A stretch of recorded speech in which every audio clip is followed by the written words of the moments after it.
नमस्कार दोस्तों। पिछली क्लास में हमने कार्ल मार्क्स के एक महत्वपूर्ण सिद्धांत अलगाव को डिस्कस किया था और उसमें हमने चर्चा की थी कि अलगाव क्या है और विभिन्न विभिन्न थिंकरों ने इसके संबंध में क्या विचार दिए हैं और प्लस इसका स्वरूप क्या है मार्क्स के अनुसार और इसको कैसे ख़त्म किया जा सकता है।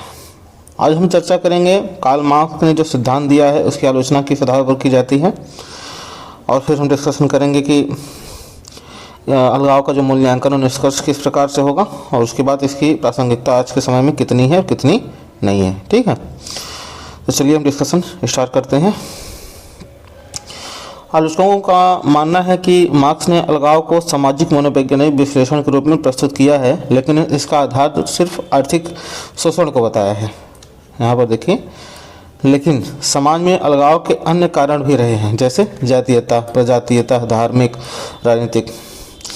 भारत जैसे देश में आज भी जाति के आधार पर आपने अलगाव देखा होगा। कई जगह ऐसा है कि निजी जातियों को गांव के बाहर रहने के लिए मजबूर किया जाता है। ठीक है, उसके बाद है दूसरा पॉइंट कि मार्क्स के अनुसार साम्यवादी समाज की स्थापना में अलगाव नहीं होगा। मार्क्स ने कहा है क्योंकि वहाँ श्रम विभाजन नहीं होगा, लेकिन मैक्स वेबर का मत है कि सामाजिक व्यवस्था के हर स्वरूप में श्रम विभाजन होगा ही होगा और जहाँ श्रम विभाजन होगा वहाँ अलगाव होगा ही होगा। तो इस तरीके की बात इनके विरुद्ध मैक्स वेबर करते हैं। ठीक है, उसके बाद थर्ड पॉइंट है कि मार्क्स का मानना था कि साम्यवादी समाज पर स्वामित्व समुदाय का होगा, लेकिन यूएसएसआर और अन्य साम्यवादी देश जैसे पोलैंड, स्लोवाकिया के अध्ययन के आधार पर स्पष्ट हो गया है कि उत्पादन संबंधी जो निर्णय हैं उस प्रक्रिया में कुछ एक ही लोगों का अधिकार होता है। ठीक है, और संपूर्ण समाज का अधिकार नहीं होता। ये जो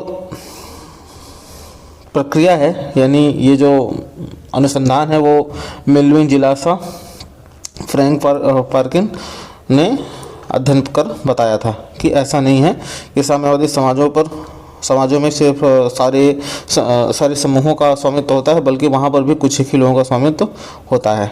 ठीक है, तो मार्क्स ये चीज़ भी यहाँ पर गलत सिद्ध होती है। उसके बाद हम इनका मूल्यांकन निष्कर्ष देखेंगे। उपयुक्त आलोचनाओं के बावजूद हम मार्क्स के इस सिद्धांत को पूरी तरह नकार नहीं सकते। यह सही है कि मार्क्स ने केवल अलगाव के केवल आर्थिक पक्ष को उजागर किया है, लेकिन यह भी समझने वाली बात है कि मार्क्स का उद्देश्य पूंजीवादी उत्पादन प्रणाली में निहित विरोधाभास को उजागर करना था। इस संदर्भ में उन्होंने अलगाव की अवधारणा को प्रयोग किया और अपने उद्देश्य में जो है वो काफ़ी सफल रहे, यानी पूंजीवाद की जो नकारात्मक चीज़ें हैं उसको बताने में काफ़ी सफल रहे।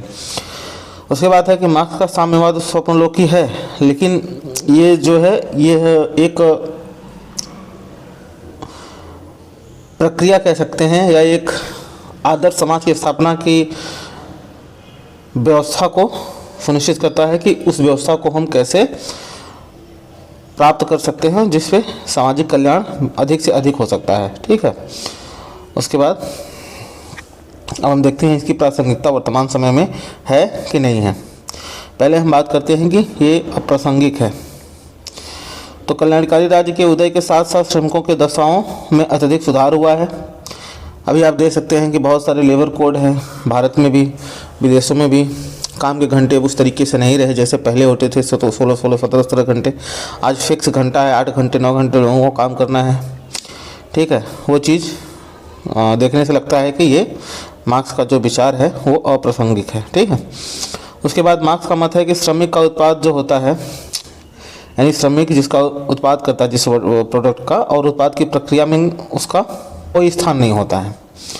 लेकिन आज श्रमिक उसी कंपनी में शेयर धारक भी बन सकता है। ठीक है, इसके बाद है मार्क्स के अनुसार श्रमिक सिर्फ उत्पाद की एक भाग का ही उत्पादन करता है, लेकिन रॉबर्ट ब्लाउजर ने अध्ययन करके पाया कि आज के श्रमिक जो हैं पहले की श्रमिक की तुलना में बहुत आधुनिक हैं और वो बहुगुणी हैं। बहुगुणी मतलब कि उनको बहुत सारे गुण आते हैं। ठीक है, वो कई सारी चीज़ों से जुड़े होते हैं। उसके बाद मार्क्स के अनुसार से अलगाव सिर्फ आर्थिक संबंध पर होता है, लेकिन आज भी भारत में जाति के आधार पर और अमेरिका में रेस के आधार पर अलगाव देखा जा सकता है। ठीक है, तो इस तरीके की बात अप्रासंगिकता को दर्शाती है। उसके बाद प्रासंगिक है, इस पर हम पॉइंट देख लेते हैं तो आज भी श्रमिक जो हैं वो अविकसित समाज में, जहाँ की जो समाज बहुत अल्प विकसित हैं, वहाँ भी उनकी आज दशा वही है जो कभी इंग्लैंड में हुआ करती थी। उसके बाद भौतिक सुख में मनुष्य स्वयं से करता जा रहा है। हर्बर्ट मार्क्यूज ने कहा है कि मनुष्य ने भौतिक सुखों की होड़ में खुद को इतना झोंक दिया है कि वो खुद से ही करता जा रहा है। उसके बाद है व्यक्तित्व के विकास का निर्धारण बाजार कर रहा है। ये फेक व्यक्तित्व का आधार है। जैसे आप कहीं फ्लाइट में जा रहे हैं, फ्लाइट में जो एयर होस्टेस होती है उसके घर में चाहे कितना भी दुख क्यों न घटित हुआ हो, कितनी भी प्रॉब्लम क्यों ना हो, लेकिन वो आपसे हंस के ही बात करती है। तो उसी राइट मिल्स वही कहते हैं कि व्यक्तित्व का जो निर्धारण वह बाजार करता है। फिर है मार्क्स ने साम्यवाद को सामाजिक परिवर्तन की कल्पना के रूप में रखा है, जिससे एक आदर्शवादी समाज की स्थापना की जा सकती है।